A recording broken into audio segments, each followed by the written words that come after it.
E aí, Guilherme, tá me ouvindo? Tô ouvindo. Ótimo. É, na verdade, não tenho hábito de usar o celular para fazer live aqui e a tela ficou meio para virar vertical. Pensei que fosse ficar um pouco no horizontal. Deixa eu só pegar o nosso. Tá me ouvindo bem, sem problema? Sim, tô te ouvindo bem. Isso, muito bem. Deixa eu só já colocar aqui, pegar um pouco alguns dados aqui para a gente começar. Nós vamos transmitir aqui no máximo uns 40, 50 minutos, né? Porque o Guilherme também tem seus compromissos e marcamos exatamente para que a gente possa fazer essa transmissão. Estou só pegando os dados aqui rapidinho, a gente já começa, tá bom? Rápido.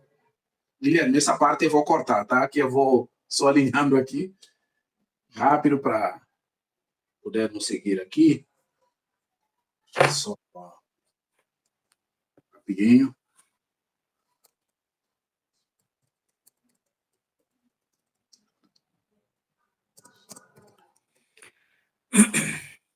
Ótimo.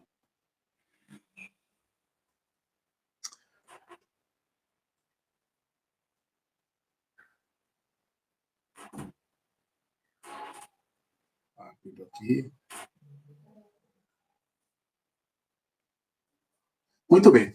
Então, alô, Guiné-Bissau, Angola, Cabo Verde, Moçambique, Portugal, São Tomé e Príncipe, Timor-Leste e Brasil.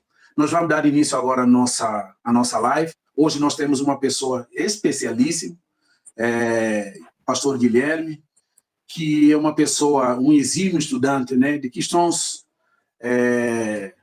de religião do nosso tempo, enfim, tudo que afeta a sociedade, sobretudo o mundo cristão. Ele tem uma vasta experiência, eu vou só citar aqui, de uma forma resumida, o seu trabalho, né? Ele é pastor batista, ele é também um acadêmico, professor de teologia, ele é mestre em teologia, professor de matemática, e muita coisa aqui que ele tem experiência, tá? Então, não existe uma pessoa mais certa para a gente falar sobre o nosso tema de hoje, né? O tema tem a ver com secularização, ok? E cristianismo, principalmente continente europeu, tá? Nós vamos abordar de forma geral questão de secularização, a forma que ele hoje afeta a sociedade moderna, sociedade, melhor dizendo, sociedade pós-moderna. Ele vai trazer uma abordagem, aquilo que ele, né, a sua experiência como pastor, como uma pessoa que lida em várias vertentes, não só religiosa, academicamente falando, e ele vai abordar um pouco como a secularização ele tem afetado, tem causado impacto no nosso tempo. Que alguns estudiosos chamam de período pós-cristão. E nós vamos ter como foco o continente europeu, ok? Nós vamos falar um pouco do mundo inteiro, Brasil, e principalmente focar na questão europeia, tá? Então, como eu falei, Guilherme é pastor, professor, é um exímio estudante de questões hoje de cristianismo, um mestre em teologia. Ele talvez não goste, mas eu sei que ele está aí já no doutorado. Eu tenho uma vasta experiência nesse sentido. Então, ele hoje, nós temos um enorme prazer de recebê-lo e nós vamos começar a abordar nosso tema. Você que nos assiste, você que já conhece o canal Propósito Sem Opressão, então, sempre nós estamos aqui gravando vídeo na segunda, na quarta e no sábado. E hoje, como eu falei novamente, eu quero dar ênfase a isso. Nós temos uma pessoa especialíssima que hoje veio dar a sua contribuição. Eu convidei ele para a gente abordar a questão de secularização ou secularismo exatamente no período pós-cristão, ok? Abordando a perda progressiva da fé no continente europeu e como isso tem afetado a sociedade brasileira também. Pastor Guilherme, professor Guilherme, eu esqueci de falar uma coisa, ele também é professor de matemática, então ele é uma pessoa polivalente, além de professor na área de pedagogia, acadêmico, matemático, filósofo, teólogo, não tem pessoa melhor para nos ajudar nesse assunto. Pastor Guilherme, seja bem-vindo, muito obrigado por aceitar nosso convite. Deus te abençoe, fique à vontade. Obrigado, Roberto, pela oportunidade, aos que nos assistem e nos acompanham. Deus abençoe a vida de vocês. Espero que vocês tenham um momento de reflexão e de aprendizado a respeito desse assunto que a gente vai tratar aqui hoje. Muito obrigado. Bom, começando aqui falando sobre a questão de secularização, só tentar manter a função fática aqui melhor. Você está me ouvindo bem por aí? Ótimo. Então, nós sabemos que, entre várias outras pessoas que tratam do assunto de secularização, ninguém como Max Weber, né, que trabalha exatamente essa questão, trouxe essa ideia para debate sociológico, onde ele também chega a abordar questões religiosas. Né? Ele vai trabalhar muito, é um sociólogo que estudou muito a questão da religião. Né? Ele tem um estudo, inclusive, ele que escreveu A Ética Protestante, Espírito do Capitalismo, por sinal, onde ele também vai trabalhar um pouco esse aspecto.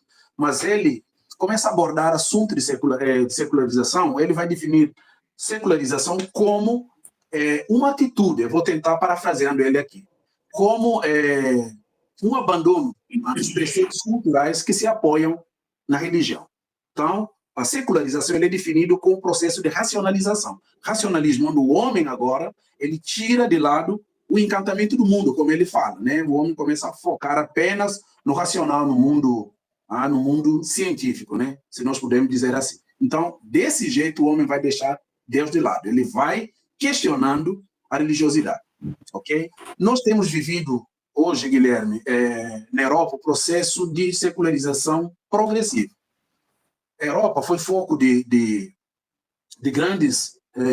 primeiro, foi berço da reforma protestante, e além de ser foco de reforma protestante, nós vamos ter primeiros grandes avivamentos da história. Nós temos, né, no país de Gales, Evan Robert, nós temos na Escócia, John Knox, nós temos, inclusive, própria Inglaterra, nós vamos ter um avivamento ali com John Wesley e vários outros movimentos. É ali que catapultou missionários para o mundo inteiro e tal, aquela coisa toda. Brasil, aliás, América, de forma geral, as Américas, África, Ásia, e hoje nós estamos vendo o processo inverso, né? Nós temos visto aí o processo continente europeu totalmente fria, se nós podemos usar esse termo na fé, existe secularização veloz, lugares que outrora eram lugares de culto, igrejas, templos maravilhosos, hoje não tem mais fiéis, tem abandono total, tem crescido o número de ateus, número de agnósticos, pessoas que não têm nenhum compromisso com a fé. Então, como eu falei, templos estão sendo hoje vendidos porque a igreja não pode mais manter. Inglaterra, esses países que nós falamos, propriamente Alemanha, França, até França, nem tanto, mas vamos pegar a Suíça, onde foi berço ali de calvinismo, aquela coisa toda, totalmente esfriado. Você vai para o continente europeu, é uma coisa totalmente diferente. Como é que você pode classificar essa situação? Como você pode, né, como é que nós podemos, estou procurando aqui termo certo, né? Como é que nós podemos analisar esse processo no continente europeu? Até que eu não sei até que momento você me ouviu. Qualquer coisa eu vou repetir aqui a minha colocação. Não sei se você me ouviu, chegou a me ouvir até onde, acabou caindo nosso contato aqui.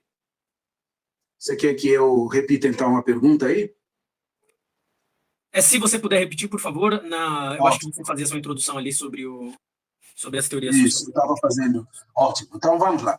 Então, Guilherme, o que nós queremos colocar aqui, né, sobre a questão de secularização, eu comecei abordando aqui a questão de Max Weber. Max Weber, como ninguém, ele vai estudar esse processo de secularização. Outros também vão trabalhar como Jürgen Habermas, mas nós não precisamos ir por esse lado, né, de teórico, né, de questão de secularização. O Weber também é uma das pessoas que mais estudou. Inclusive, esse termo ele vai cunhar termo de secularização.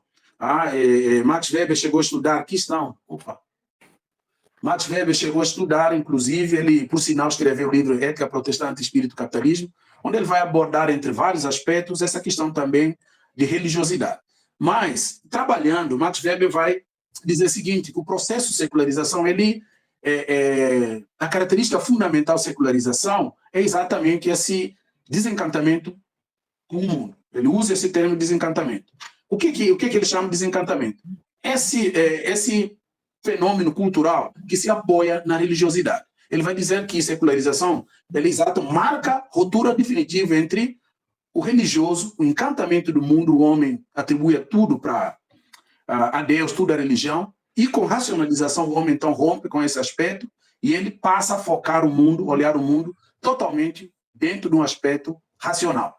E isso, de certa forma, nós podemos dizer que hoje ele atingiu a Europa, né? Continente europeu. O continente europeu, nós sabemos que outrora foi, né, o foco dos grandes avivamentos, nós temos no país de Gales, né? Nós temos grande avivamento com Evan Rowan, nós temos na Escócia com John Knox, na própria Inglaterra, nós temos, né, um grande avivamento com John Wesley e vários outros lugares ali. Sem contar que a Europa foi a base, né, foi a base exatamente, né, da reforma protestante na Alemanha. Só que hoje, quando você vai para o continente europeu, o que acontece? Nós temos um esfriamento total da fé, se nós podemos usar esse termo. Templos, outrora que eram lugares maravilhosos, onde as pessoas se convertiam, missionários eram catapultados no mundo inteiro, África, Ásia, as Américas, né? E hoje você chega no continente europeu, praticamente igrejas são vazias, portas fechando. Enfim, parece que a Europa não era aquilo que foi no passado. Parece que nós estamos vivendo hoje aquele processo de missões inversa, né? O Brasil tem enviado novamente muita gente para esses lugares, vários outros países, porque se perdeu bastante esse encantamento, né, que Weber fala, esse encantamento com a religião, com a fé. O que você pode nos dizer sobre isso? Não sei se eu fui claro. Sim, foi claro. Olha, eu acho que o fenômeno relativo à Europa, ele é, no mínimo, curioso. Porque quando nós pensamos em termos sociológicos, né? Bom, eu estou falando de uma área na qual não sou especialista, mas pensando aqui em termos daquela que é a percepção sobre o crescimento religioso no mundo inteiro, a gente sabe que houve uma previsão de muitos sociólogos, entre eles Weber, como a gente sabe, de que haveria um processo gradativo de secularização em razão da presença cada vez mais conspícua da religião na sociedade, das suas influências na política, da sua influência na economia, da sua influência na moral, da sua influência na configuração social, e por causa dessa presença cada vez menor da religião, quer dizer, a sua influência seria diminuída a ponto de desaparecer, né? Então não seria só, a princípio, né, a ausência da religião por causa da perda da fé.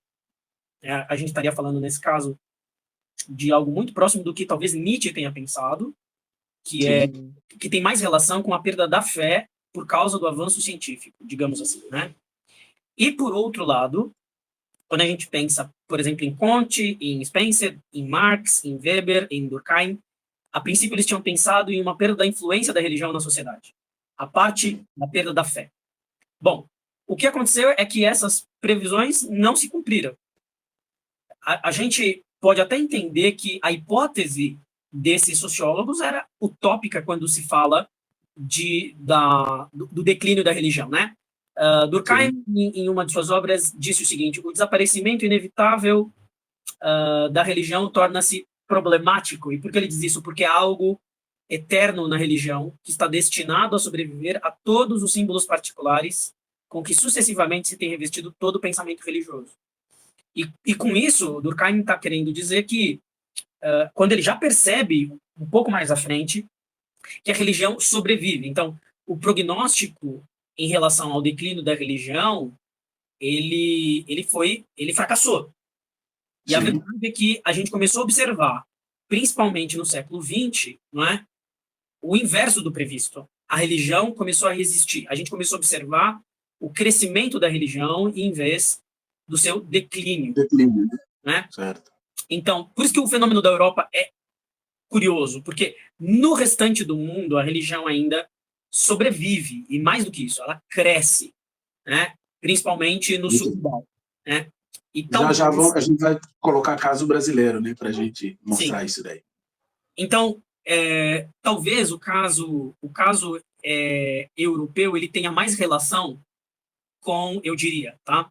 Ele tenha mais relação não tanto com a perda da fé, porque eu acho que a ideia de perder a fé, principalmente no meu caso, que tem uma visão teológica um pouco, digamos, desconfiada da possibilidade da perda da fé, né? Sim. Eu não acho que existe simplesmente o fenômeno de perda de fé como se a fé fosse uma coisa apenas produto das interações sociais ou da configuração social, né? Então, eu não acho que seja a perda da fé, também não acho que seja apenas o avanço tecnológico, científico, que fez a Europa chegar no estágio que está.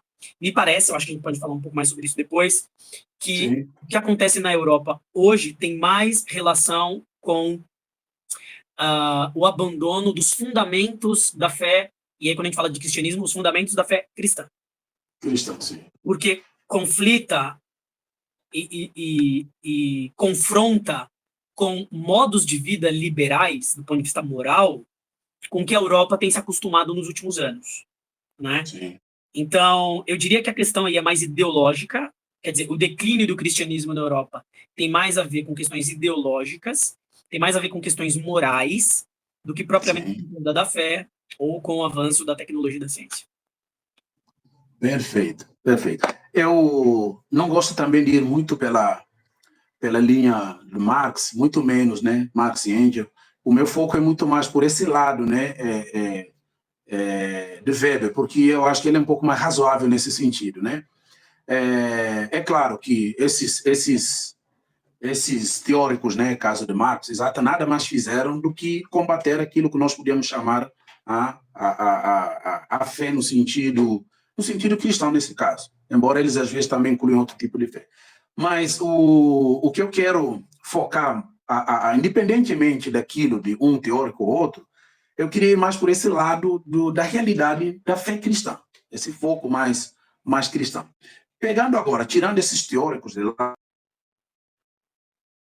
que estaria por trás desse, vamos dizer, entre aspas, esse esfriamento natural do povo europeu. Novamente, eu colocaria, novamente eu apoiaria no Weber no sentido de ele dizer lá atrás que esse processo, um dia, quer dizer, vai ser muito veloz, muito progressivo a partir a partir de idade moderna, né? Entendido com a idade moderna como exatamente o homem hoje racional tentando despir esse olhar religioso. Então, que ele chama exatamente a lógica, o mundo vai se entregar apenas à lógica racional. Você acha que foi isso que afetou a sociedade europeia, ou isso tem a ver com algumas situações, né, que têm ocorrido em termos de escândalos religioso cristão, romano, né, e de outras vertentes da fé? Essa é a minha colocação. O que você acha que levou esse pedra de encantamento novamente, deixando de lado essa questão teórica marxista, assim, de forma prática, o que você acharia? Olha, eu penso que, no caso europeu, quando a gente fala de cristianismo, nós temos talvez uma espécie de dor, né? De frustração com a religião cristã por causa das relações de poder e de controle que o cristianismo exerceu na Europa. Isso tanto em termos do catolicismo quanto em termos do protestantismo. No catolicismo, nós temos uma forte influência católico-romana em muitas sociedades, até 200 anos atrás, talvez até menos do que isso. Né? E, de alguma forma, nós vemos, nesse caso, a religião associada ao Estado como sendo o principal problema de uma vida livre, de uma vida em que as pessoas pudessem, de alguma forma, confessar sua fé e viver a sua vida. Né? Até então, não. A religião determinava, às vezes, a profissão. Né? Então, havia uma visão religiosa em alguns grupos de que Deus te deu uma determinada vocação. E, de novo, isso nós estamos falando de catolicismo e de protestantismo também. Sim, Então, as sim. pessoas tinham sua vocação univocamente determinada, né? Uma visão de vocação profissional muito estreita em alguns grupos. Casamentos, às vezes, também univocamente determinados por causa de questões religiosas ou por causa de interesses religiosos, sem falar no controle político, econômico e social que a própria igreja, de novo, católica e protestante, exercia na Europa. Então, acho que tudo isso levou a uma espécie de desencantamento, não no sentido weberiano, né? Mas Sim, desencantamento no sentido comum da palavra, sim. porque as pessoas começaram a olhar para a religião de uma forma, para a religião cristã em particular, de uma forma Sim. talvez diferente de como ela deveria se apresentar a partir do Evangelho de Jesus Cristo. Então, a religião começou a ser vista, nesse caso, como uma instituição profundamente burocrática, como uma instituição profundamente corrupta, né? E como uma instituição cujo interesse último era exercer controle social. Então, eu acho que as pessoas, de certa forma, com o avanço da modernidade, nesse caso, começam a sentir a necessidade de se desvencilhar desse tipo de controle religioso, se sentem à vontade para isso. Porque o que deveria cativar o coração das pessoas é o Evangelho de Jesus Cristo. E isso estava ocultado, estava soterrado pela religião institucional. E eu não estou fazendo crítica à religião institucional, estou falando do contexto europeu do século XX para trás, né, do início do século XX para trás, em que a religião tinha esse caráter muito mais institucional. Até hoje a gente vê isso na Inglaterra. De certa forma, a monarquia inglesa ainda tem uma forte dependência da instituição anglicana, não é? E aquilo é tudo feito de uma maneira meramente tradicional. Sim. Não, o que está por trás das ações da monarquia, em termos em termos políticos, não é a fé, é a tradição, é a manutenção do status tradicional da monarquia como sendo profundamente ligada à igreja anglicana. Então, eu acho que todos esses fatores levam a uma espécie de desencantamento com a religião cristã. Bom, isso eu estou falando do que eu acho que é o ponto de vista da postura dos cristãos ou das pessoas que estavam subordinadas à religião até de maneira obrigada, não é? Agora, em termos do ensino da fé cristã em particular, eu mencionaria, sem dúvida, o avanço da teologia liberal na Europa. Acho que existe uma grande chance de nós pensarmos no declínio da religião cristã na Europa em termos de como a teologia começou a influenciar um pensamento destituído da verdade da Escritura, né? Eu diria, a perda da verdade. Tá? Uma base sobre a qual o cristianismo digamos, pauta, que é a verdade, o conceito de verdade, a ideia de verdade, se perdeu. Né? Porque se a Bíblia já não é mais a palavra de Deus, se nós não temos mais uma revelação firme, se a gente pode relativizar uma série de práticas, então a gente começa a ficar totalmente sem norte, totalmente sem rumo, e totalmente desamparados sobre como a gente tem de entender a maneira de se enxergar a fé e de se praticar a fé. Com certeza, com certeza. Mas você diria que a teologia seria um agravante ou é fator talvez principal nesse sentido? Olha, talvez seja um agravante, porque mesmo a teologia liberal, ela é fruto do pensamento moderno, né? Então, a própria ideia de racionalização, tal como nós encontramos em Weber, talvez seja a mesma causa da teologia liberal, né? A teologia liberal é um sintoma dessa racionalização. Então, ela é um agravante, certamente ela é um agravante. Mas me parece que tudo começa mesmo com essa sensação que o pensamento moderno traz às pessoas em geral, que têm uma educação, digamos assim, mais consistente em termos dessas questões filosóficas, sociais e políticas, né? O público, a população europeia é mais educada em termos da influência da religião na sociedade, e elas começam a se sentir à vontade para ir aos poucos deixando de praticar a fé, porque elas aderiram em grande parte a um discurso ou a uma narrativa que entende a religião como algo nocivo, como algo até desnecessário, como apenas uma ferramenta de controle social. Exatamente. Eu concordo plenamente com você. Guilherme, você sabe que eu sempre tive muita preocupação não, mas tenho algo muito envolvido com a questão das nações, né? Estou falando isso como cristão, né? Que tem vamos dizer, uma veia assim muito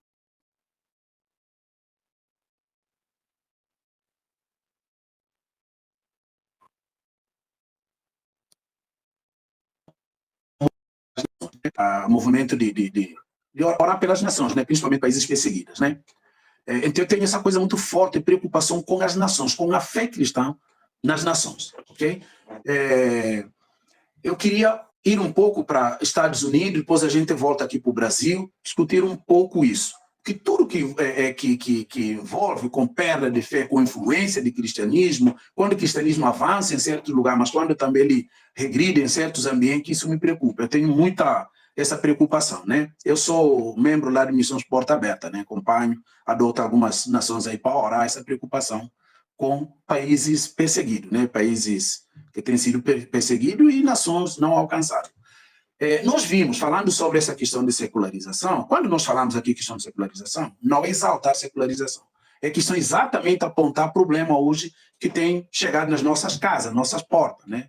Cristianismo, a Europa se confunde com o cristianismo, porque é ali que foi base, né, plataforma para alcançar o mundo inteiro. E nós temos essa perda progressiva. Hoje, nos Estados Unidos, e também me parece que no Canadá, pelos dados que eu tenho, também tem esse processo, né?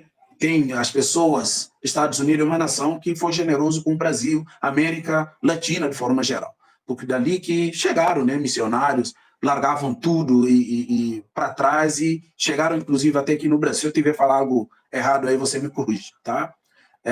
Chegando aqui no Brasil, na América Latina, trazendo a fé. Os missionários vieram de lá, embora tenha vindo também missionários da Europa. E hoje também nós temos visto esse processo, né, fortemente. Você acha que esse processo que está acontecendo no continente europeu é o mesmo que está acontecendo nos Estados Unidos, levando em conta os Estados Unidos ainda, nas Américas, é a nação mais cristã? Eu acho que é rigorosamente o mesmo. Claro, e de formas diferentes, porque cada país tem suas particularidades, etc., seus valores culturais, etc. Mas quando a gente pensa, por exemplo, nos Estados Unidos da América, né, que são um país democrático, são um país que foi desenvolvido a partir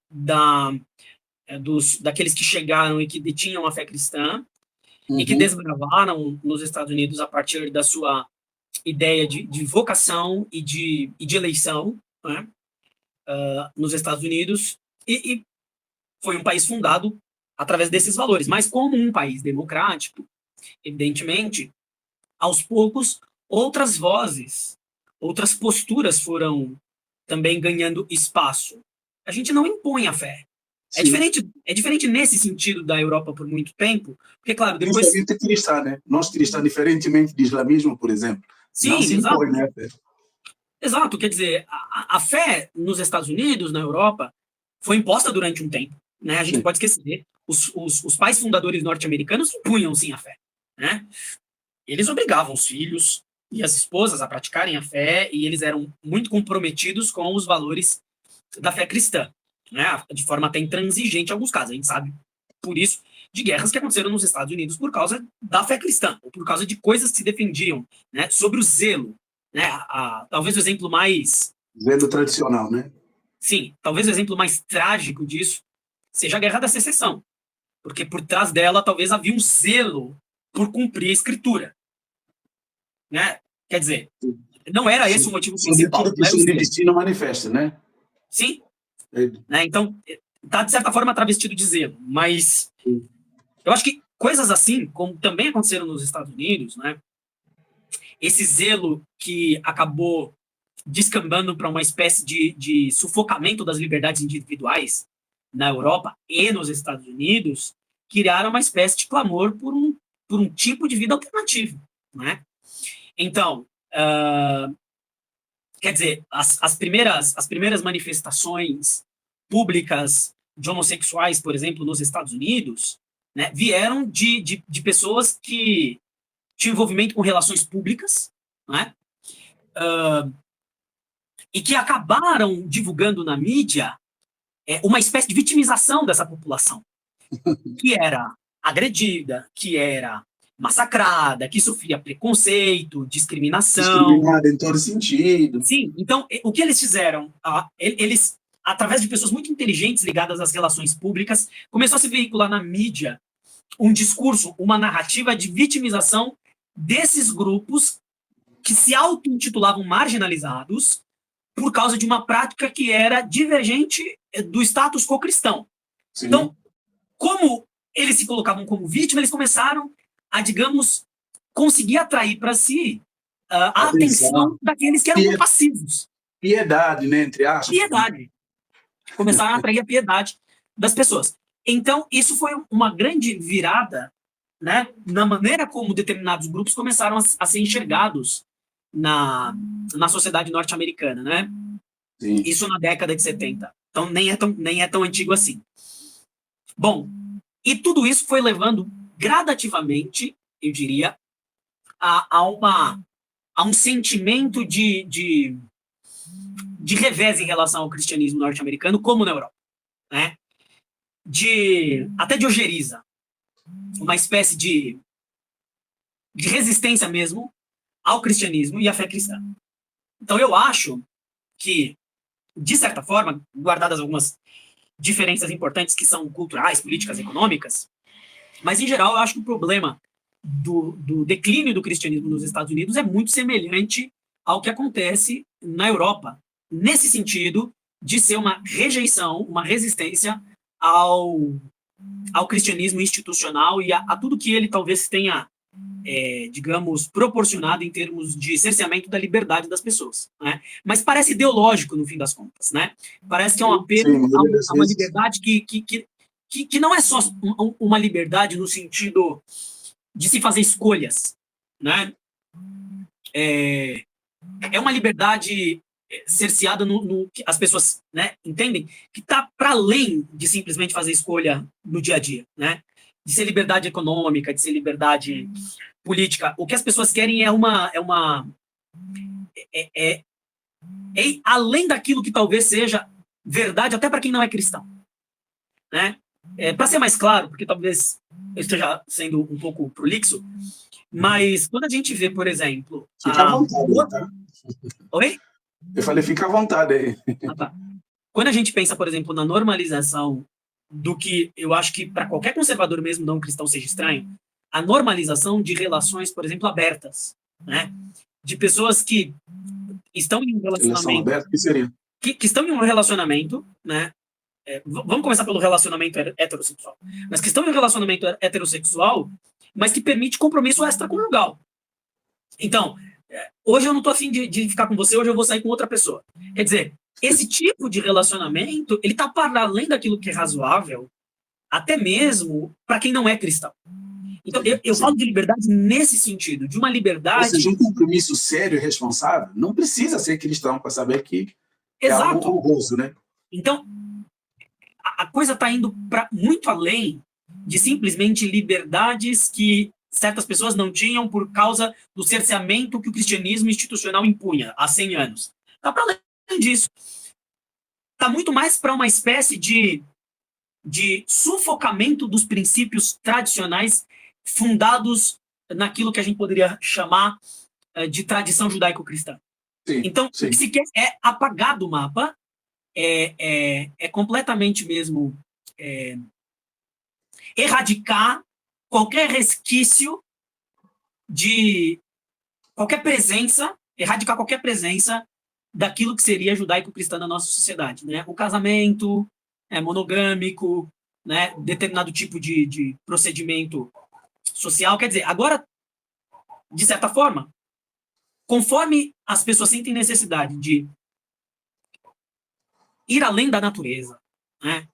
De transformar a natureza, de perverter aquilo que em qualquer sociedade seria moralmente reprovável, eu acho que é nessa direção que esses países que a gente chamaria de pós-cristãos, estão caminhando.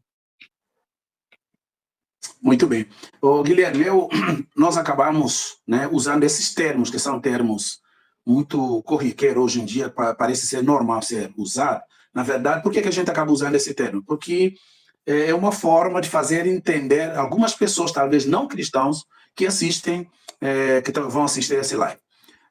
Esse canal meu, né, esse nosso canal, na verdade, ele, além do Brasil, tem muita gente que assiste, Guiné-Bissau, Angola, Moçambique, São Tomé, Portugal, diferentes lugares. E a maioria deles não são cristãos, Guilherme.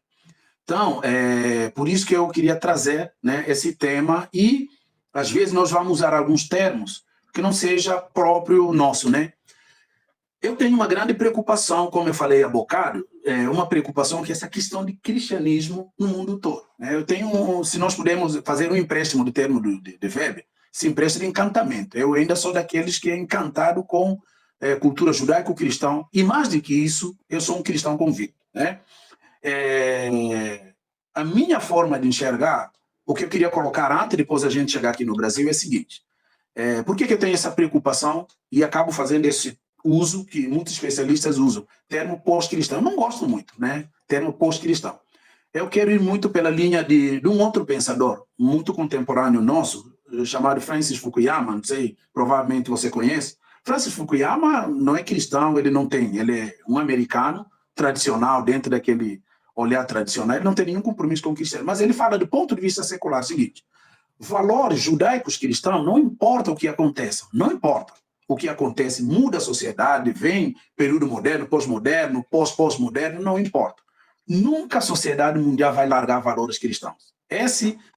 Eu concordo plenamente com ele. Nunca vai largar valores cristãos, porque toda a cultura ocidental foi cimentada, foi pavimentada dentro dessa cultura chamada judaico-cristã. Se nós perdemos essa cultura, nós vamos perder a identidade ocidental. Não tem como negar isso. Ele vai dar exemplo de grande reforma da era vitoriana na Inglaterra, que para ter grandes reformas sociais, políticas aconteceram, foi baseado nos preceitos religiosos. Por isso, esse foco, esse meu apego, né, com questão de perda, né, progressiva daquilo que nós podíamos chamar de perda da fé. Não sei se esse é o termo certo, né, porque é questionável também.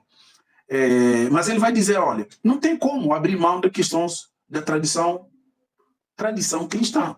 Mesmo lá no Japão, da religião, ele vai incluir também religião nisso. Valor religioso, para nós, valores religiosos cristãos, não tem como separar o Ocidente disso daí, porque quando você separa, você perde, o Ocidente perde totalmente a sua identidade. E eu concordo muito com ele nesse sentido. Ele vai dizer assim, para fechar essa parte, ele vai dizer o seguinte: nunca, aconteça o que acontecer, a sociedade vai continuar a preservar. Isso me fez pensar o seguinte, Guilherme: se nós, apesar de toda essa tradição religiosa cristã, em toda a sua vertente, nós temos um mundo sem vergonha, um mundo cheio de criminalidade, cheio de problema na sociedade, eu questiono. Se nós não tivéssemos valores religiosos cristãos, eu vou acrescentar religioso cristão, nisso daí, como seria a sociedade ocidental? Porque me parece que é uma sociedade, parece que acorda todo dia, ele é autodestrutivo, né? Eu estou falando desses casos que nós colocamos, questão de sexualidade, questão enfim, valores sociais, esse relativismo exacerbado que nós temos. Como seria a sociedade sem esses valores? O que você acha? O que seria da nossa sociedade sem esses valores cristãos permeando a nossa vida? Olha, de certa forma, mesmo em países da Europa, que a gente pode dizer assim, olha, são países que tiveram um importante declínio da população cristã, né, da adesão ao cristianismo. Então, alguns países europeus que eram muito cristãos e que hoje têm um número menor, que é o caso, por exemplo, da Holanda. A Holanda tem um número significativamente menor de cristãos que tinha há 200 anos. Mas é um país que ainda conserva muitos daqueles valores que a gente poderia chamar de valores cristãos. Sim, da sua cultura. A mesma coisa nós poderíamos dizer, talvez, dos Estados Unidos também. Por mais que tenha havido um declínio importante, né, e muitas igrejas tenham sido fechadas nos Estados Unidos todos os anos, muitas igrejas têm sido fechadas, ainda assim é um país que valoriza muitos daqueles valores culturais que a gente pode dizer que vieram da tradição judaico-cristã. Né? O próprio conceito a própria maneira como a democracia foi estruturada, de certa forma, reflete vários daqueles valores que nós poderíamos chamar de cristãos. Quer dizer, por exemplo, um dos valores mais importantes na democracia é o valor máximo do indivíduo. É a sua condição de dignidade como humano, né? E o fato de que todos são iguais perante a lei. Bom, esses dois conceitos são conceitos bíblicos. A dignidade do humano e o fato de que todos são iguais perante a lei surge do fato de que todos foram feitos à imagem e semelhança de Deus. Então todos estão debaixo do mesmo Criador e todos são iguais sob o governo e o domínio desse mesmo Criador. Em outras palavras, a democracia não é nada senão um reflexo Claro, um reflexo bastante limitado, mas o reflexo de um valor que é cristão. Exatamente. Bom, nesse sentido, quando a gente pensa nesses países que talvez sejam para usar esse termo que talvez não seja tão preciso, mas pós-cristãos, eles ainda, vários deles, conservam muitos dos valores cristãos. Agora, falando de países não cristãos, né? De países que não têm na sua cultura, talvez, a influência do cristianismo. Bom, talvez o exemplo mais alarmante sejam os países islâmicos. Não há liberdade, né? Não há comunicação livre e não há exercício dos direitos individuais. Né? Então, eu acho que a gente tem que começar por aí. Uma das consequências, talvez, imediatas de um país ser cristão é que ele passa a ser livre, né? Do ponto de vista econômico, social e político. Então, um país não cristão geralmente tende a ser um país ditatorial. É o que parece. Parece haver uma profunda relação entre uma coisa e outra. Agora, com relação à desintegração social, acho que quanto menos tem havido presença do cristianismo bíblico em determinados redutos, mais desintegração social tem acontecido. Então, para dar um exemplo interessante, sobre casamento, por exemplo, né? O que tem acontecido algumas pesquisas mostram isso. Famílias em que os pais se separam tendem a empobrecer. Então, a legitimação do divórcio nos Estados Unidos e também no Brasil, que são recentes tanto lá quanto aqui, essa possibilidade real do divórcio não era admissível, e ainda não é, em um mundo cristão. Né? Ninguém é obrigado a casar, mas uma vez que se casa no cristianismo, ninguém, né? Pelo menos em países democráticos, não, né? Ninguém tem uma arma na cabeça de dizer vai casar e acabou, né? Você não é obrigado a casar com ninguém, mas uma vez que se casa, tá firmando um compromisso diante de Deus, como a Escritura diz, o que Deus uniu, o homem não separa. Então Deus não dá permissão a nenhuma força de lei para permitir o divórcio. E o divórcio, nesses países que permitiram o divórcio, demonstram o empobrecimento dessas famílias, né? Então, se a gente, por exemplo, tem alguns dados que mostram que famílias que houve esse tipo de desintegração, os jovens, em geral, foram mais suscetíveis à criminalidade. Isso nos Estados Unidos, por exemplo, né? Sim. Então, existe uma suscetibilidade à participação no crime, ao vício, ao empobrecimento em famílias desestruturadas. Ora, mas a ideia de família desestruturada é a ideia de família alternativa. Exatamente. Não é que toda família de pai, mãe e filho seja estruturada, mas desde a que a família propensão, né? A propensão para ir para esse lado de crime, de ter uma vida desajustada, com certeza, né? Essa coisa de filhos, né? Sem nenhum preconceito, eu concordo plenamente, porque dados estatísticos mostram isso, realmente. Muito bom, muito bom. Pastor Guilherme, eu queria trazer uma outra questão só para a gente comparar agora a situação, colocando o Brasil um pouco, analisar o Brasil nessa questão. Existe um antigo debate, né? Inclusive o pessoal do meu antigo departamento, existe duas vertentes de debate voltadas a essa questão de religião, né?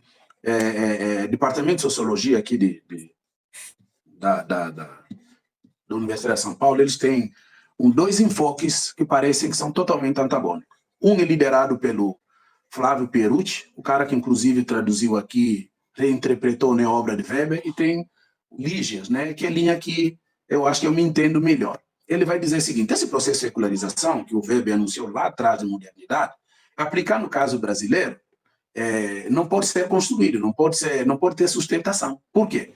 Porque nós temos um processo diferente no Brasil, né? Você tem, em vez de ter essa perda da fé, essa questão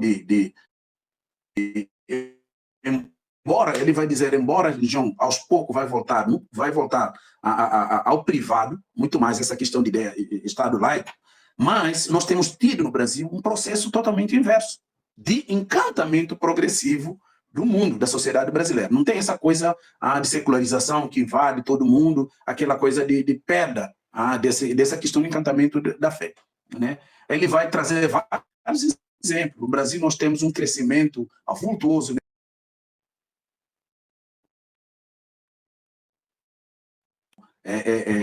Religião protestante, nós temos gente saindo, aliás, do nada, né? Saindo da cultura, daqueles que dizem que não têm fé, e tem crescido muito as igrejas. Ele vai apontar estatística de quantas igrejas que se abrem a cada dia, a cada mês, a cada ano no Brasil, mostrando que no Brasil não colou esse processo, né? Nós temos tido gente aí que as igrejas têm crescido muito, não só as pessoas que migram, por exemplo, religião católica para protestante, nós temos novas pessoas que nunca tinham essa questão de cultura religiosa que têm abraçado a fé. Então, ou seja, segundo ele, esse processo de Weber, essa ideia de Weber, não cola, no caso brasileiro. Aí vem Flávio Perucci, ele vai dizer, não, isso é olhar só o aspecto de um lado. E realmente, a sociedade brasileira, apesar de ter crescido só de um lado, aquela coisa, mas tem dados que mostram que realmente o processo de encantamento, desencantamento, aliás, não tem acontecido também no Brasil. É um debate de sociologia religiosa que não acaba nunca mais. Isso acabou criando uma ruptura aí, um grupo daqui, um grupo dali. Eu concordo mais com Lígias, de que o processo, o Brasil, ele tem um processo diferente. Aí vem a minha pergunta. Hoje, eu creio que a realidade brasileira, ela é, hoje, esperança para realimentar a sociedade europeia. Ou seja, quando nós falamos de missões inversas, tem a ver com esse processo. De hoje, o Brasil, que recebeu tanto da Europa e dos Estados Unidos em termos da fé, estou falando, talvez seja a esperança hoje de reenviar novamente uma safra aí de jovens, de missionários, de evangelistas, de pastores, gente em todo aspecto, para contribuir novamente com a sociedade europeia. Eu acho, na minha visão, de que nós temos uma certa dívida, seja africanos, asiáticos, as Américas de forma geral, essa dívida religiosa com o continente europeu. Hoje, eu creio que eles precisam. Nós precisamos dar a nossa contribuição. Não sei se porque eu tenho essa como é que posso dizer, esse zelo com o continente europeu, no sentido da fé, ou é uma ambição minha, particular, uma viagem minha? O que você acha sobre isso? Olha, o que eu sei é que muitas pessoas no Brasil têm sido enviadas mesmo para a Europa para fazerem missão. Então, não é pouco. Aliás, recentemente eu soube de 2 igrejas grandes em São Paulo que estão enviando seus pastores, até um dos pastores titulares de uma grande igreja em São Paulo, aqui na cidade de São Paulo, a capital do estado, o pastor de uma grande igreja aqui deixou o ministério, né, uma igreja com milhares de membros, ele deixou o ministério para poder participar de uma obra missionária na Europa, né?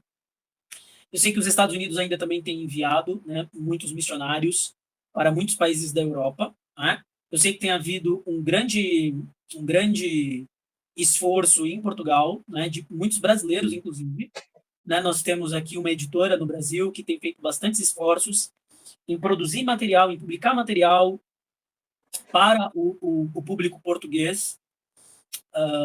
A Itália também tem sido celeiro de muitos missionários brasileiros, de público brasileiro importante ali. A gente sabe que Portugal tem recebido um número grande de brasileiros, vários deles são missionários, existem vários grupos de brasileiros lá em Portugal também para essa finalidade missionária. Bom, eu acho que a gente poderia pensar sobre o quanto recebemos e como podemos retribuir, mas mais do que a lógica da retribuição, essa é a lógica missionária, propriamente dita, né? Diferentemente do que alguns formularam anteriormente sobre uma espécie de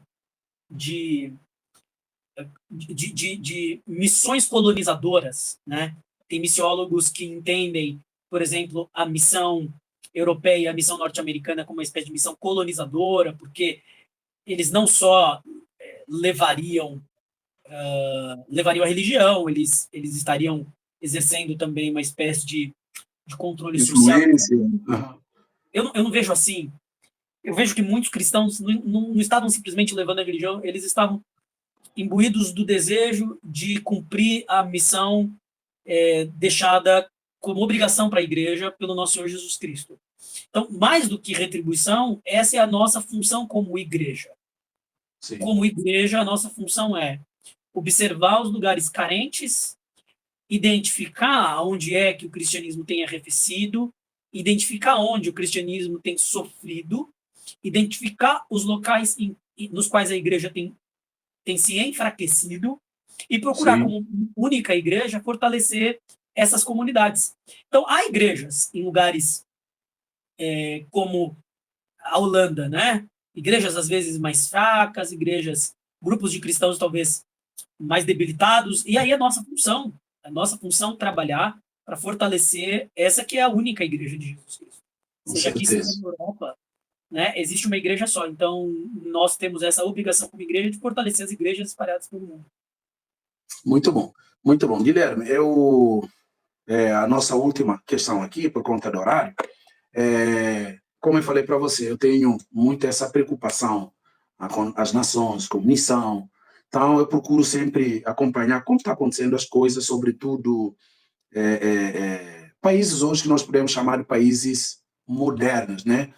Agora, a minha colocação, meu ponto de vista em relação a tudo isso, nós colocamos aqui questões de enfoques teóricos, sociológicos, filosóficos e tal, mas a minha visão espiritual, não sei se você vai concordar comigo, eu sempre coloco o seguinte: ser humano, é natureza de ser humano, quando ele vive limitações materiais e tal, é privado de certos tipos de conforto. Vamos colocar de forma prática, né? Parece que ele tende a, quando ele percebe que ele tem sérias de limitação, ele parece que depende mais de Deus, ele busca mais Deus. Isso nós podemos colocar, pegar exemplo do próprio continente europeu no passado. Hoje a Europa está num estágio, seja econômico, científico, material, acadêmico, num certo patamar que parece que isso acabou esfriando. Eu estou pegando aspecto humano, né? Como o ser humano ele é frágil, ele é miserável nesse sentido, de quando ele parece que ele está confortável de tudo, ele esquece Deus, né? Mas quando ele tem certas limitações, parece que ele tende a depender mais de Deus. A meu ponto de vista, porque eu já li um monte de coisa por conta dessas coisas de missão que eu tenho sempre, né, nações que eu tenho muita preocupação, muitas pessoas colocam várias causas. O que levou hoje... Por que eu trago exemplo da Europa? Porque a Europa hoje é um exemplo paradigmático sobre isso. O Brasil hoje, apesar de todas as dificuldades, mas é uma...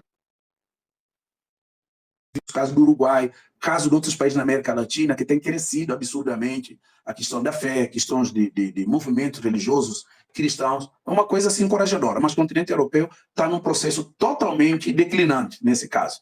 Então, o que me leva a achar o seguinte, que isso tem a ver com a natureza do ser humano. Quando o ser humano parece que carece, aquela coisa de bom selvagem, né? Quando ele ainda não está encantado com o modernismo, a tecnologia, avanços econômicos, parece que ele depende mais de Deus. E quando ele atinge certo patamar dessas coisas que nós falamos do ponto de vista acadêmico, de medicina, enfim, em todos os aspectos, parece que ele deixa Deus para lado, né? Aquela coisa de Nietzsche, né? Deus está morto, entendeu?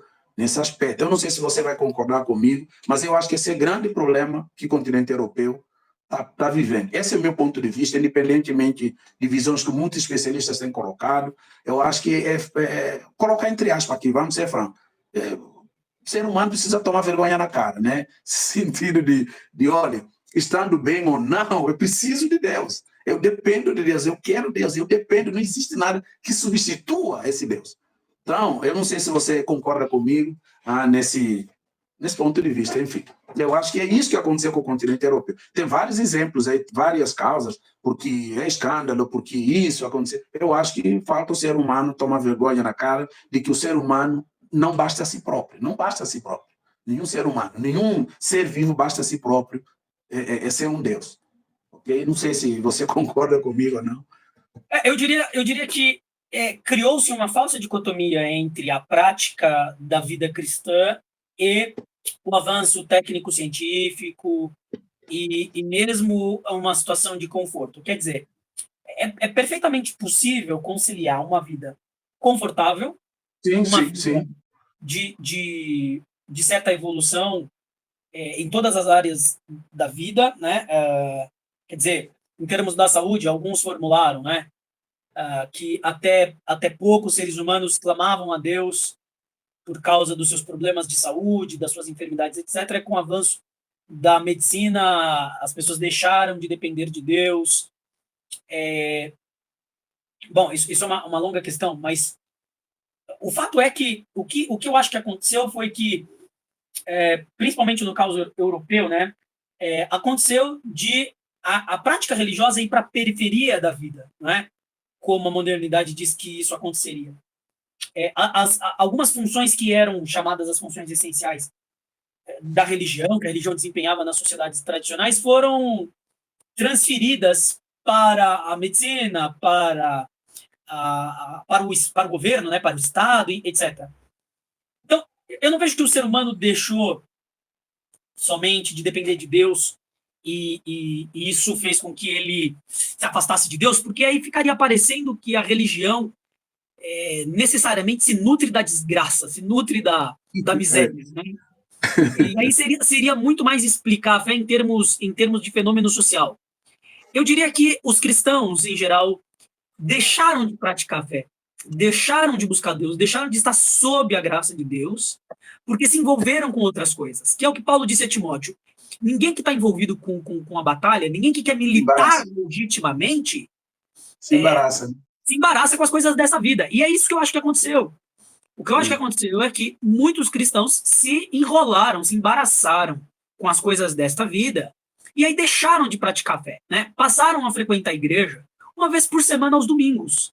E claro, é evidente que esse tipo de cristianismo não pode se sustentar. A gente percebe a grande diferença entre uma espécie de cristianismo institucional norte-americano ou mesmo europeu, em que o culto dominical passou a ser uma mera missa, né? E os grupos pentecostais do sul global. Tradicional de família. Coisa tradicional de família. Então, eu preciso que você repita, que eu não consegui ouvir, que travou. Eu falei, não, passou a ser culto dominical, nos Estados Unidos, não só, em vários lugares, até também aqui no Brasil, passou a ser um programa tradicional de família, né? E para alguns até passou a ser uma obrigação. Quer dizer, eu vi recentemente de pessoas que voltaram para a igreja porque ficaram com medo de morrer quando passamos pela pandemia e voltaram para a igreja. Quer dizer, se torna muito mais uma obrigação religiosa, um desencargo de consciência, e me parece que esse caso de vida cristã que é o problema. O problema da Europa não é só viver no estado de bem-estar social. É viver nessa condição e abandonar a prática da piedade. Sim. É viver nessa condição e passar a praticar religião de maneira institucionalizada e mecânica. Então, talvez o que a gente precisa é de uma perspectiva da prática da religião, mas em termos de vida de discípulo. Exatamente, vida de discípulo. Mas sim, desculpa. É num modelo mais parecido com o que se tinha em mente, né, naquele modelo de discípulo em que eu não sou discípulo porque eu não sou discípulo porque eu vou à igreja, eu não sou discípulo porque eu sigo alguém, né? Eu sou discípulo porque eu imito Jesus Cristo. E imitar, né, aliás, o conceito de discipulado nesse caso de imitação é bastante importante, ele é antigo, né? Que é o que o Bonhoeffer tentou resgatar no livro dele, né? De um discipulado muito mais para além de ser gnóstico, né? Para além de ser mental, para além de ser intelectual, é um discipulado prático. É um discipulado no qual eu vivo como discípulo de Jesus Cristo, imitando-o em todas as coisas. Acho que isso se perdeu, de certa forma, no meio de tantas coisas com as quais esses países se embaraçaram. Ciência, tecnologia, medicina, etc. Eu acho que, de certa forma, foi um embaraço. E aí a vida cristã foi deixada de lado. Tá, então você concorda exatamente que esse embaraço tem a ver com um certo nível de bem-estar social, né? Com certeza. Eu acho que isso aparece na escritura, de certa forma. Né? Sim. O texto, eu gosto muito de mencionar, quando penso nessas questões, o texto em que Deus, quando Salomão está dedicando o templo ao Senhor, né? Lá no segundo livro de Reis, e aí é relatado em Crônicas uma maneira de reverberar a obra de Salomão. Deus diz para ele em Crônicas capítulo 7 que Salomão entrega o templo ao Senhor, dedica o templo ao Senhor, e o Senhor diz, olha, E se eu fechar os céus, né? E não chover mais, enviar pragas. E aí Salomão poderia se perguntar, mas o que a gente fez, Senhor, para merecer isso? Salomão tinha acabado de dedicar o templo ao Senhor, o pessoal fez uma obra maravilhosa. Por que o Senhor fecharia os céus e não enviaria mais chuva? Por que o Senhor enviaria pragas? Por que o Senhor deixaria de abençoar o povo? E o texto, depois vem os 2 versículos mais famosos desse capítulo, que é: se o meu povo, que se chama pelo meu nome, se humilhar, buscar minha face, etc.